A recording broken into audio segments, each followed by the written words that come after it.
अस्सलामुअलैकुम वरहमतुल्लाहि वबरकातुहू। I am sir Shuaib theoretical physicist. ये है मेरा प्यारा सा channel physics with sir Shuaib. उम्मीद करता हूँ आप खैरियत से होंगे, ठीक ठाक होंगे, अच्छी तरह से होंगे। तो लास्ट टाइम हमने एक्सरसाइजेस को शुरू किए हुए थे। आज का हमारा चर्चा नेक्स्ट एक्सरसाइज पर होगा। देखिए, सबसे पहले 9 फिज़िक्स के पी के बुक चैप्टर नंबर 5 जिसका नाम है ग्रेविटेशन। अगर मैं इस चैप्टर को देखूं, इस 5 चैप्टर को देखूं, तो इस 5 चैप्टर के भी टोटल कितने पोर्शन है। सबसे पहले चैप्टर नंबर 5 और चैप्टर नंबर 5 का नाम है ग्रेविटेशन। इस चैप्टर के भी टोटल कितने पोर्शन है। इस चैप्टर के भी टोटल 4 पोर्शन है।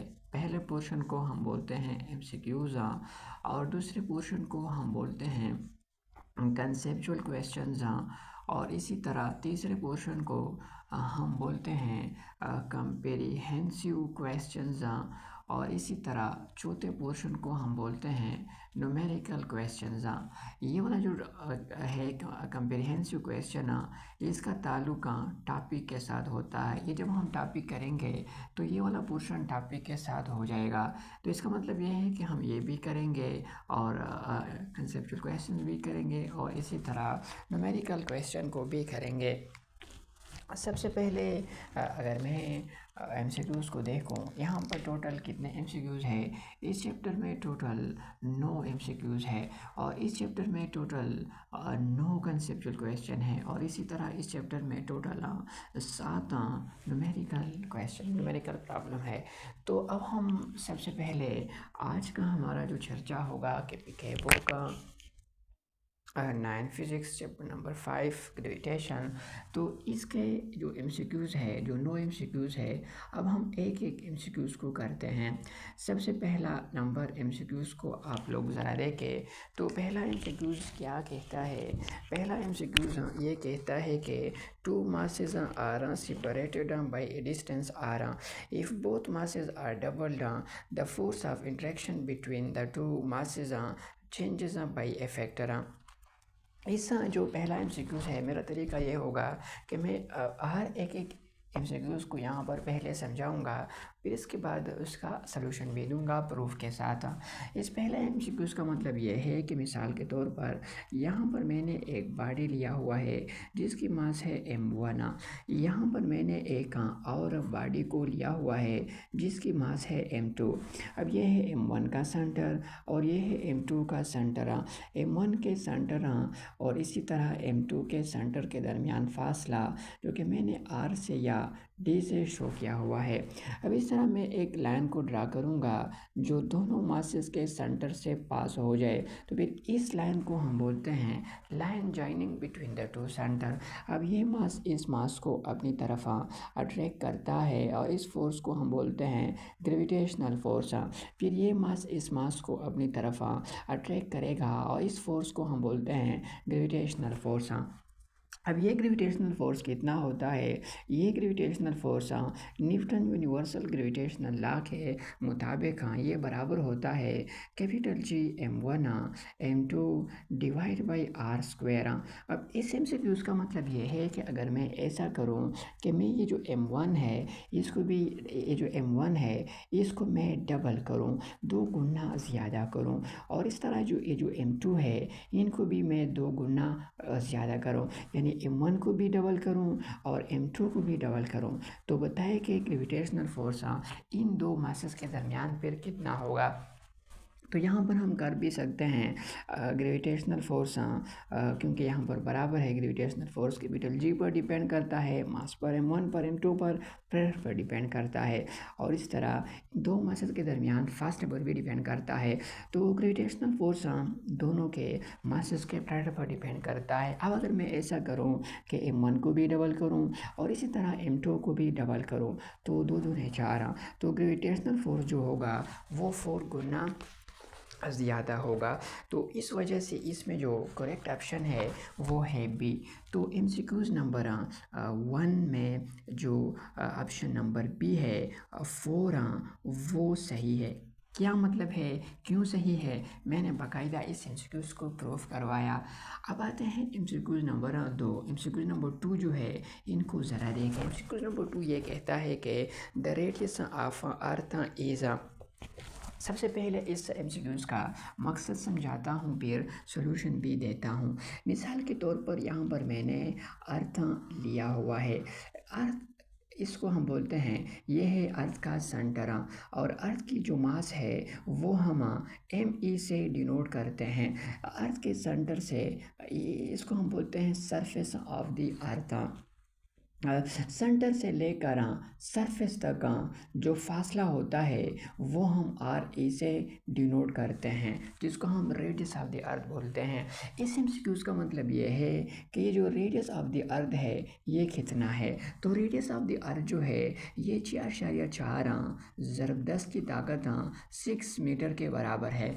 इसमें अगर मैं देखूँ जो ऑप्शन नंबर डी है, option number MCQs number 2, option number D 6.4 ज़रब 10 की ताकत 6 मीटर, ये सही है। अब आते हैं एमसीक्यूज़ नंबर 3। एमसीक्यूज़ नंबर 3 ये है कि the SI unit for gravitational constant capital G is. यानी इस एमसीक्यूज़ में हमने कैपिटल G की जो यूनिट है वो बताना है। सबसे पहले एमसीक्यूज़ नंबर 3 में हम सबसे पहले न्यूटन यूनिवर्सल ग्रेविटेशनल लॉ यहाँ पर लिखते हैं, और न्यूटन यूनिवर्सल ग्रेविटेशनल लॉ जो कि ग्रेविटेशनल फोर्स के बारे में है, बराबर है capital G m1 m2 divided by r²। इसके नीचे 1 है तो पहले क्रॉस मल्टीप्लिकेशन करें तो ये वाला टर्म 1 के साथ ज़रब होगा और FG r² के साथ ज़रब हो जाएगा। तो यह आ जाएगा capital G m1 m2 is equal to FG को r² के साथ ज़रब करें तो ये आ जाएगा FG r²। अब इस साइड को भी m1 और m2 पर डिवाइड करें, इसी तरह ये साइड भी m1 और m2 पर डिवाइड हो जाएगा, ये इसके साथ कैंसिल हो जाएगा। तो यहाँ पर आ जाएगा capital G is equal to FG r² divided by m1 और m2। अब ग्रेविटेशनल फोर्स है और फोर्स की यूनिट होती है न्यूटन। इसी तरह r जो है फासला है और फासला लेंथ, इसकी यूनिट होती है मीटर। स्क्वायर है तो इसके ऊपर स्क्वायर लिखे। m1 मास से यूनिट है किलोग्राम। इसी तरह यहाँ पर भी आ जाएगा किलोग्राम, तो मैं डायरेक्ट कर लेता हूँ किलोग्राम स्क्वायर। किलोग्राम ज़रब किलोग्राम से किलोग्राम स्क्वायर आ गया, तो newton metre square divide by kilogram square. लेकिन ये तो ऑप्शन में नहीं है, इसको मैं ऐसे भी लिख सकता हूँ न्यूटन मीटर स्क्वायर। इसको ऊपर ले जाए तो जब हम इसको ऊपर ले जाते हैं तो फिर पावर यहाँ पर प्लस है, ऊपर ले जाकर माइनस हो जाएगा। तो न्यूटन मीटर स्क्वायर पर किलोग्राम स्क्वायर। तो इसमें जो ऑप्शन नंबर बी है न्यूटन मीटर स्क्वायर पर किलोग्राम स्क्वायर। एमसीक्यू नंबर 3 में ऑप्शन नंबर बी जो है न्यूटन मीटर स्क्वायर पर किलोग्राम स्क्वायर, ये जो है आ जाएगा। अब आते हैं एमसीक्यूज़ नंबर 4। एमसीक्यूज़ नंबर 4 को सबसे पहले देखते हैं। एमसीक्यूज़ नंबर 4 ये है कि what is the mass on planet Mercury of an object that weighs 784 newton on the earth surface. सबसे पहले इस एमसीक्यूज़ नंबर 4 को समझाता हूँ, फिर इसके बाद सोल्यूशन भी देता हूँ। देखिए इस एमसीक्यूज़ नंबर 4 का मतलब ये है कि मिसाल के तौर पर यहाँ पर मैंने लिया हुआ है अर्थ, यहाँ पर मैंने अर्थ लिया हुआ है, ये है अर्थ का सेंटर और यहाँ पर है अर्थ की सरफेस।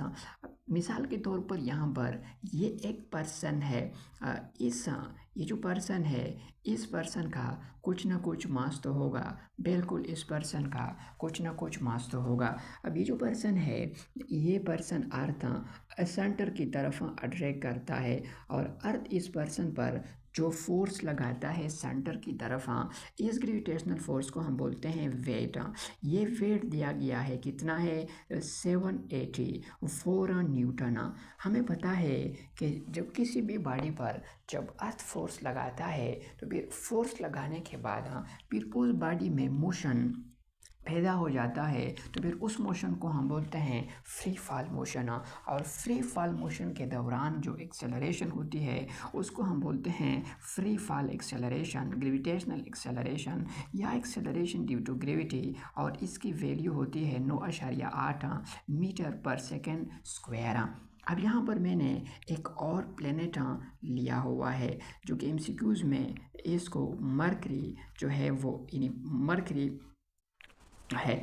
अब जब ये पर्सन ऐसा करेगा, जब ये पर्सन इस मरकरी के प्लेनेट पर चला जाएगा, जब ये प्लेनेट ये जो पर्सन है, मास है, ये इस मरकरी के प्लेनेट पर जब चला जाए तो फिर इसका यहाँ पर कितना मास होगा।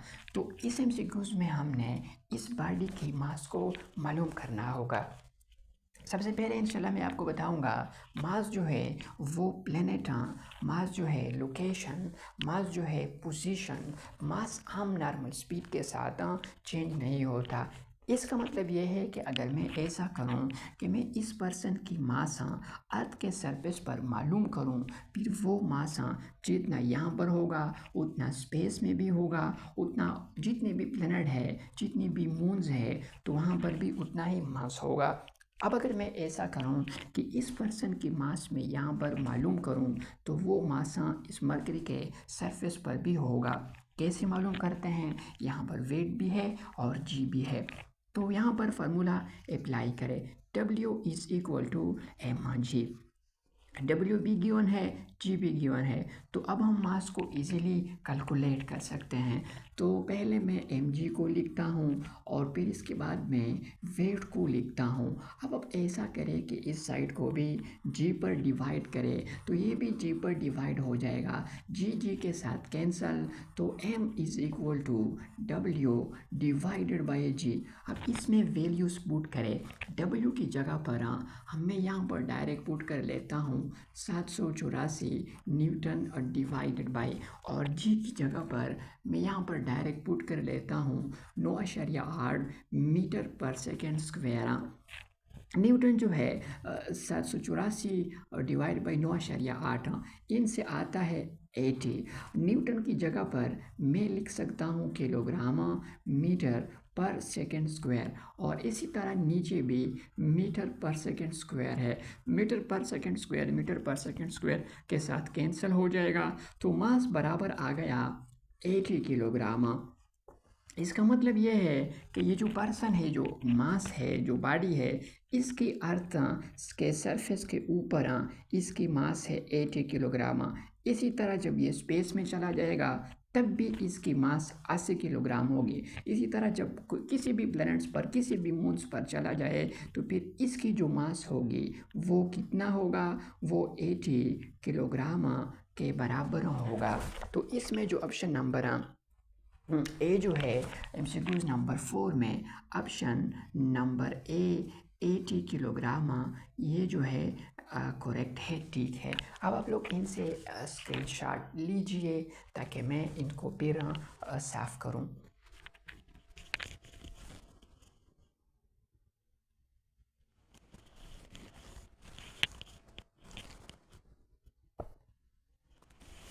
तो अब मैं इनको साफ करता हूं, आगे जाता हूं। जो एमसीक्यूज नंबर 5 जो है,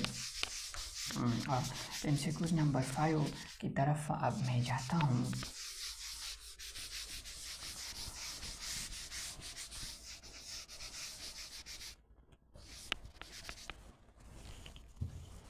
एमसीक्यूज नंबर 5 को ज़रा देखें।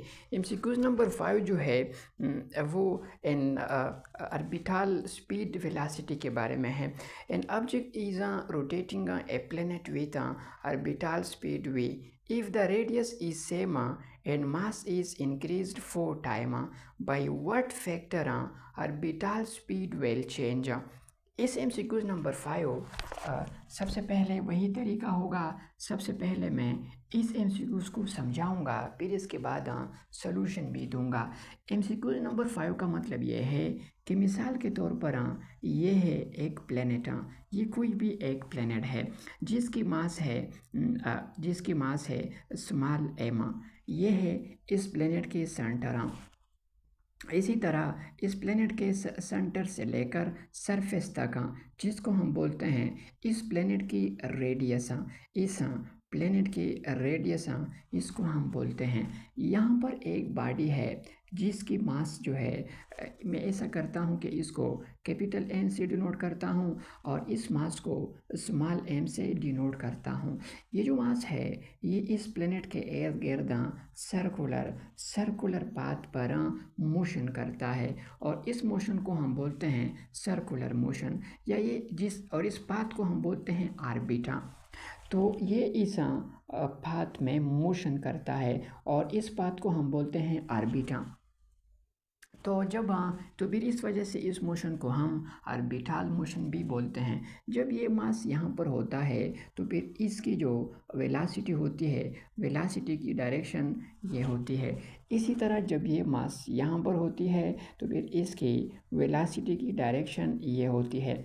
इसी तरह जब ये मास यहाँ पर होता है तो फिर इसकी वेलोसिटी की डायरेक्शन ये टेंजेंट टू द सर्कल होती है। इसी तरह जब ये मास यहाँ पर होता है तो इसकी वेलोसिटी की direction tangent to the circle होगी।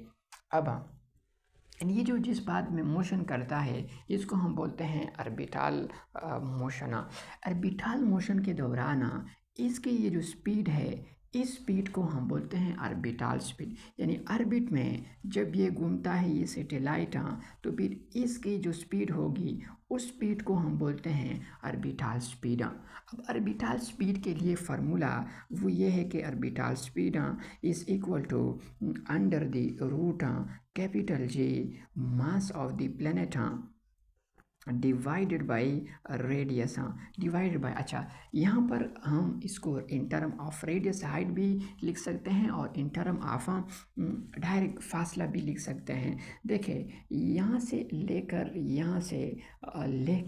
यहाँ तक ये जो फासला होता है इसको मैं लिखता हूँ R। जो सेंटर और मास के दरमियान ये जो फासला है इसको मैं R से डिनोट करता हूँ।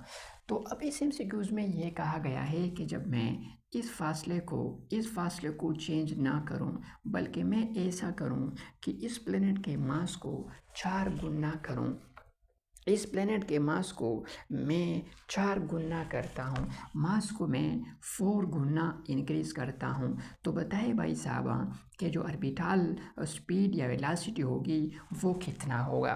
तो देखिए यहाँ पर ऑर्बिटल स्पीड कैपिटल G पर डिपेंड करता है, ऑर्बिटल स्पीड इस प्लेनेट के मास पर डिपेंड करता है और ऑर्बिटल स्पीड इस फासले पर भी डिपेंड करता है। अच्छा, तो ऑर्बिटल स्पीड इन 3 चीज़ों पर डिपेंड करता है। इसी तरह हाइट पर भी डिपेंड करता है। सरफेस से लेकर इस मास तक जो फासला होता है वो हम हाइट से डिनोट करते हैं। तो ये जो है ऑर्बिटल स्पीड ये 3-4 चीज़ों पर डिपेंड करता है। तो ऑर्बिटल स्पीड यहाँ पर क्योंकि ये तो सेम है तो भी मैं डायरेक्ट इस प्लैनेट के मास को डिस्कस करता हूँ। तो मैंने अब मास को 4 गुना कर दिया। अब जब मैंने मास को 4 गुना कर दिया तो यहाँ पर आप लोग 4 को लिखे और इसके ऊपर स्क्वायर रूट भी है। इसको मैं ऐसे भी लिख सकता हूँ 2 और ज़रब 2 इंटू अंडर द रूट। इसको 2 और ज़रब 2 मैं इसको ऐसे भी लिख सकता हूँ 2 स्क्वायर। ये और ये कैंसिल हो जाएगा तो ऑर्बिटल स्पीड डबल हो जाएगा। तो इस वजह से जो ऑर्बिटल स्पीड होगा वो डबल हो जाएगा, 2 गुना ज़्यादा हो जाएगा। तो इस वजह से इसमें जो ऑप्शन नंबर ए जो है वो सही है। एमसीक्यूज नंबर 5 में ऑप्शन नंबर ए जो है 2 टाइम डबल हो जाएगा। अब आते हैं एमसीक्यूज नंबर 6 को करते हैं। पहले मैं इनको साफ़ करूं, फिर इसके बाद मैं आता हूं और एमसीक्यूज नंबर 6 जो है वो मैं करता हूं। एमसीक्यूज नंबर 6 जो है वो मैं बेसिकली करता हूं।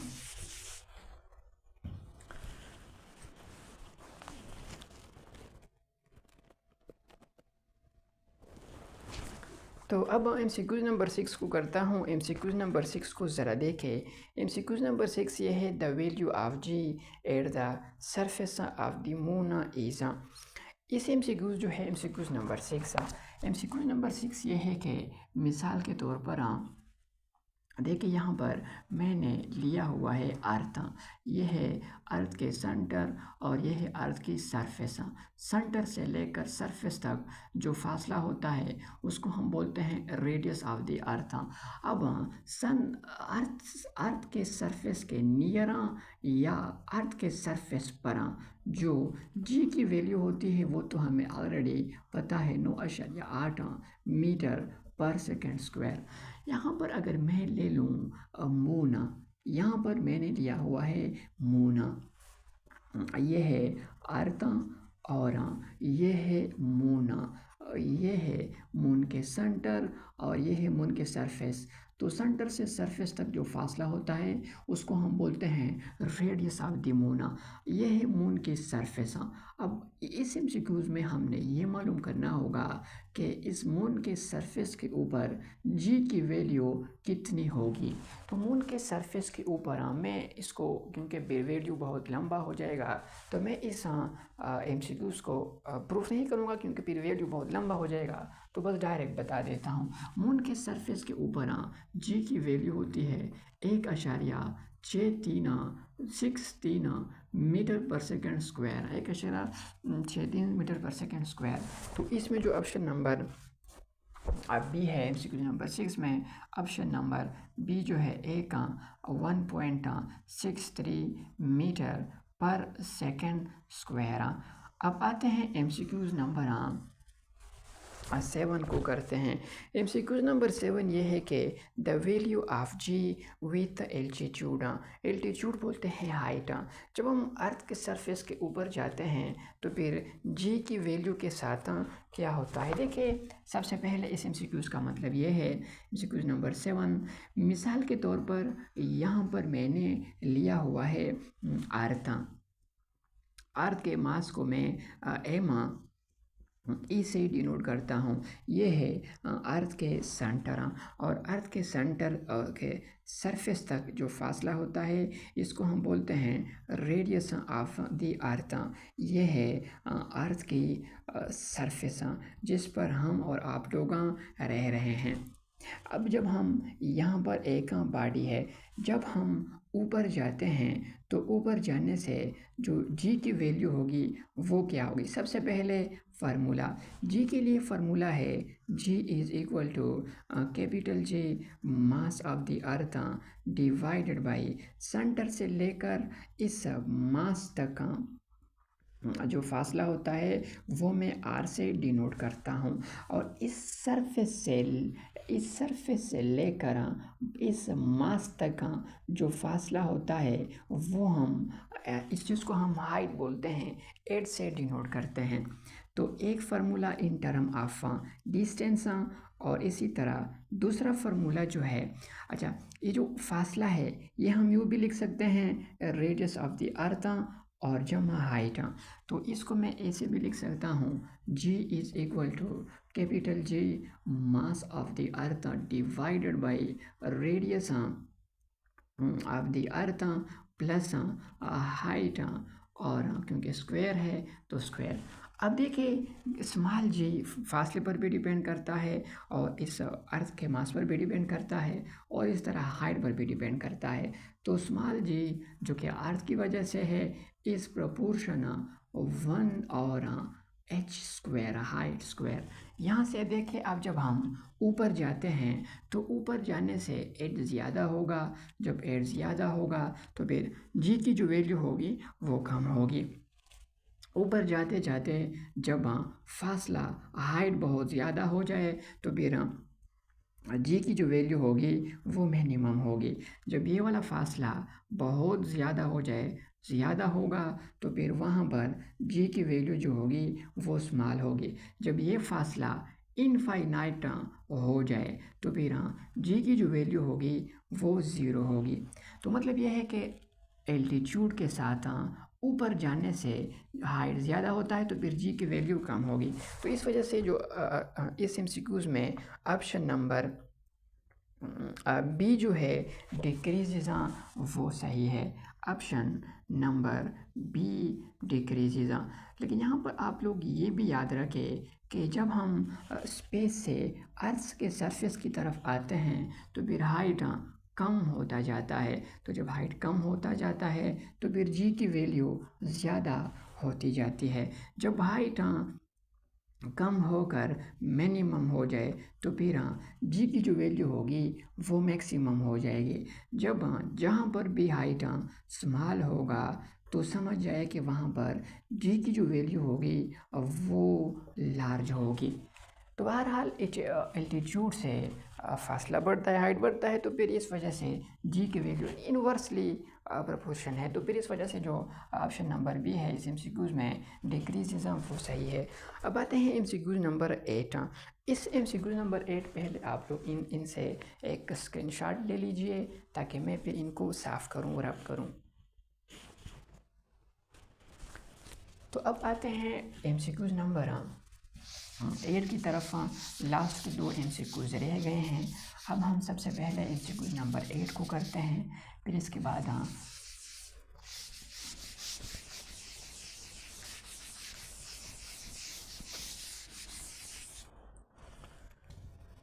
तो अब सबसे पहले एमसीक्यूज़ नंबर 8 को मैं समझाता हूँ। इस एमसीक्यूज़ नंबर 8 का मतलब ये है कि when a body is moved from sea level to the top of a mountain, there is a change in the bodies. इस एमसीक्यूज़ नंबर 8 का मतलब ये है कि मिसाल के तौर पर ये है अर्थ सरफेस। मिसाल के तौर पर यहाँ पर मैंने अर्थ का सरफेस लिया हुआ है। यहाँ पर एक पर्सन है, लेट सपोज यहाँ पर मैंने एक पर्सन लिया हुआ है। इस पर्सन की मास है लेट सपोज 50 किलोग्राम, 50 किलोग्राम। और ये जो पर्सन है अर्थ इसको अपनी तरफ सेंटर की तरफ अट्रैक्ट करता है और अर्थ के इस फोर्स को, इस ग्रेविटेशनल फोर्स को हम वेट बोलते हैं। लेट सपोज इस केस में जो वेट है वो 750 न्यूटन है। यहाँ पर मैंने लिया हुआ है एक माउंटेन लिया हुआ है। अब ऐसा हो जाए कि ये जो पर्सन है वो किसी भी तरीके से इस माउंटेन के सरफेस पर, इस माउंटेन के बिल्कुल सरफेस पर चला जाए, इस माउंटेन के बिल्कुल सर तक पहुंच जाए, तो फिर यहाँ पर मास चेंज होगा, यहाँ पर वेट चेंज होगा, यहाँ पर दोनों चेंज होगा। इस एमसीक्यूज़ का मतलब ये है कि जब ये पर्सन यहाँ पर आ जाए तो फिर इस पर्सन की मास चेंज होगी, इस पर्सन की वेट चेंज होगी, दोनों चेंज होगी। क्या होगा देखिए, शुरू में मैंने थोड़ी देर पहले मैंने आप लोगों को बताया कि मास, पोजीशन, लोकेशन, प्लैनेट और नॉर्मल स्पीड से चेंज नहीं होता।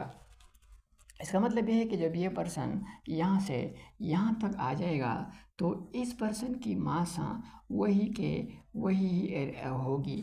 यहाँ पर 50 किलोग्राम तो यहाँ पर भी 50 किलोग्राम होगी, लेकिन यहाँ पर वेट कम हो जाएगा। क्यों? दो तरीक़ों से मैं इनको एक तरीके से बस सिंपली इनको एक्सप्लेन करता हूँ। वेट जो है वो बराबर होता है mg। अब जब हम, और जी जो है यहाँ पर मैंने लिखा भी है, जी इस फार्मूले के मुताबिक इसके बराबर है। जब ये पर्सन यहाँ पर चला जाए तो आर जो है फासला ज़्यादा होता है। तो जब फासला ज़्यादा होता है तो फिर जी जो होगा वो कम होगा। तो जी जब कम होगा, जी कम होगा, जी कम हो गया तो ऑटोमेटिकली वेट जो है वो कम हो जाएगा। इसका मतलब ये है कि यहाँ पर इसकी वेट 750 से कम होगी। मैं इनको डायरेक्ट एक वैल्यू ले लेता हूँ तो यहाँ पर इसकी जो वैल्यू होगी वो 740 न्यूटन हो जाएगी। मतलब ये है कि मास चेंज नहीं होगा लेकिन वेट चेंज होगा। तो इस वजह से इसमें जो ऑप्शन नंबर बी है, इस एमसीक्यूज़ में जो ऑप्शन नंबर बी जो है वेट वो सही है। अब आते हैं इस चैप्टर नंबर 5 के लास्ट एमसीक्यूज़ की तरफ, जो कि इक्वेटर और पोल्स के बारे में है। सबसे पहले मैं आप लोगों को इक्वेटर और पोल के बारे में बताऊं, फिर इसके बाद मैं इस एमसीक्यूज़ को हल करता हूं। एमसीक्यू नंबर लास्ट है, एमसीक्यू नंबर 9 है। इस एमसीक्यूज़ का पहले मकसद समझाता हूँ, फिर इसके बाद मैं इस एमसीक्यूज़ का जो सलूशन है वो दे देता हूँ। देखिए, सबसे पहले मिसाल के तौर पर अर्थ जो है जिसकी शेप स्फेरिकल नहीं है, लेकिन हम आसानी के लिए अर्थ के शेप स्फेरिकल लेते हैं। अर्थ की जो शेप है वो बिल्कुल इसी तरह है, जिसको हम बोलते हैं एलिप्टिकल। इसको हम बोलते हैं पोला। ये हो गया एक पोल और ये हो गया पोला। इसको हम बोलते हैं पोल्स बोलते हैं। और इसी तरह इसको हम बोलते हैं इक्वेटर्स। इसको हम इक्वेटर्स बोलते हैं। अब इस एमसीक्यूज़ में ये कहा गया है कि the value of G at equator is, तो यहाँ पर जी की वैल्यू जो है वो पोल के मुकाबले में ज़्यादा है, कम है, बराबर है या कितना है।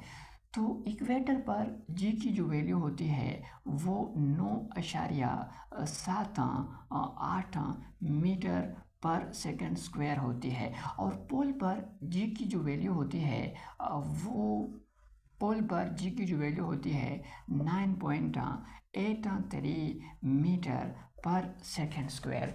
अब देखिए, इक्वेटर पर अगर जी की वैल्यू मैं देखूं 9.78 मीटर पर सेकेंड स्क्वायर, और पोल्स पर जो जब मैं जी की वैल्यू देखूं तो 9.83 मीटर पर सेकेंड स्क्वायर।